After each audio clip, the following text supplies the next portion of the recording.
झेप मराठी, आरसा महाराष्ट्राचा। महाशिवरात्री निमित्त प्रकाशा येथे दर्शनाला जाताना अपघात, कारवरील नियंत्रण सुटल्याने कार धडकली। एका तरुणाचा मृत्यू तर कारमधील 4 जण जखमी। नंदुरबार शहरात आज महाशिवरात्रीला एक दुर्दैवी घटना घडली। प्रतिकाशी म्हणून ओळखल्या जाणाऱ्या प्रकाशा येथे दर्शनासाठी जाताना झालेल्या कार अपघातात एका तरुणाचा जागीच मृत्यू झाला। शहरातील खोडाई माता रस्त्यावरील उतारावर कार चालकाचे कारवरील नियंत्रण सुटले आणि कार नगरपालिकेने सुशोभित केलेल्या चौकावर आदळली। या अपघातात कारचा पुढील भाग पूर्णपणे चक्काचूर झाला। महाशिवरात्री निमित्त 5 तरुण एका कारमधून प्रकाशा तीर्थक्षेत्री दर्शनासाठी जात होते। यावेळी हा अपघात घडला।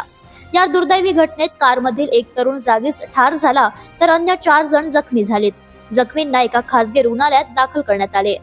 मृत झालेला तरुण हा नंदुरबार शहरातील मोठा मारुती परिसरातील रहिवासी असल्याचे समजते। अशाच वेगळ्या आणि ताज्या बातम्यांसाठी पाहत रहा झेप मराठी, आरसा महाराष्ट्राचा। संपादक प्राध्यापक अनिल चव्हाण, धुळे।